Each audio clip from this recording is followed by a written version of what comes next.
Haleluya, salam saudara yang dikasih dalam Tuhan. Kembali lagi bersama dengan kita dalam renungan kebenaran firman Tuhan. Saya sapa kita semua, salam sukacita buat kita semua dimanapun saudara berada. Saya yakin dan percaya bahwa keadaan kita semua dalam keadaan sukacita.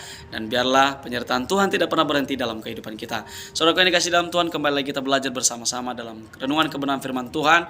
Dan saya mau ajak kita semua membaca dalam kitab Yohanes pada kesempatan kali ini. Yohanes pasal 20 ayat 29 berkata demikian. Kata Yesus kepadanya, "Karena engkau telah melihat aku, maka engkau percaya. Berbahagialah mereka yang tidak melihat namun percaya." Saudaraku yang dikasihi dalam Tuhan, saya sedikit bercerita terlebih dahulu bahwa saat ini saya sudah sampai belajar di Yohanes dan saya akan masuk di kitab Kisah Para Rasul. Bersyukur pada pasal 20 ini, ketika saya membaca di ayat yang 29 ini sangat luar biasa. Ini menceritakan tentang dimana ketika Yesus menampakkan diri kepada Thomas. Dan sebelum Yesus menampakkan diri kepada Thomas, teman-teman Thomas, murid-murid Yesus yang lain menyatakan bahwa Yesus telah bangkit dan Yesus telah menampakkan diri kepada mereka. Tetapi Thomas berkata bahwa saya tidak percaya bila saya tidak melihatnya dan tidak menyentuh tangannya, bekas paku juga dan juga perutnya. Saudaraku yang dikasihi di dalam Tuhan, kalau kita baca dari ayat 24 sampai 28 dijelaskan demikian. Dan sehingganya firman Tuhan pada ayat 29 ini berkata bahwa tadi kita lihat, berbahagialah mereka yang tidak melihat namun percaya. Nah, inti dari kebenaran firman Tuhan yang akan kita pelajari pada kesempatan kali ini saudaraku adalah di ayat 29b ini, teman-teman yang dikasihi dalam Tuhan. Sering sekali ketika kita berada di dalam situasi kondisi yang memang mungkin menguji iman kita dan juga menguji bahwa apakah kita bisa mencapai sesuatu dan apakah kita bisa menerima itu dan apakah kita bisa mendapatkannya itu. Nah, sering sekali di sini adalah iman kita diuji. Bagaimana Tuhan akan bekerja dalam kehidupan kita. Saudaraku yang dikasihi dalam Tuhan, ketika Thomas melihat baru dia percaya. Sedangkan firman Tuhan berkata bahwa percayalah meskipun tidak melihat. Itulah iman kita.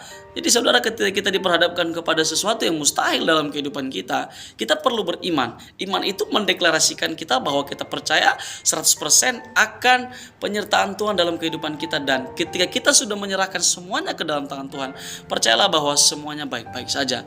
Oleh sebab itu teman-teman yang dikasihi dalam Tuhan, saudaraku yang dikasihi dalam Tuhan, setiap problem kita, setiap pergumulan kita, setiap permasalahan kita, jangan kita melihat dulu itu terjadi baru kita percaya sama Tuhan.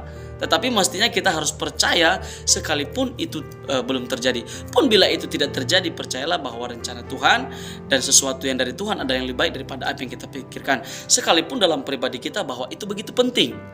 Saudaraku yang dikasihi dalam Tuhan, ini perlu sekali kita merefleksi diri kita bahwa kita harus percaya iman kita kepada Tuhan itu harus memiliki dasar yang benar, di mana bahwa ketika kita sudah percaya dan kita sudah menyerahkan semuanya ke dalam Tuhan, tidak ada lagi kata khawatir.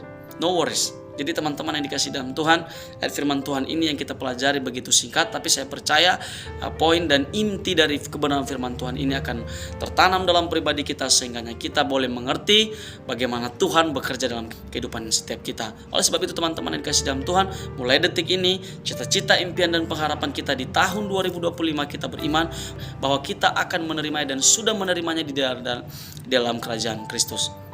Di dalam iman kita, dan kita percaya bahwa Tuhan akan memberikan yang terbaik dari apa yang menjadi keinginan kita. Tuhan Yesus memberkati. Salam sukacita. Haleluya. Shalom.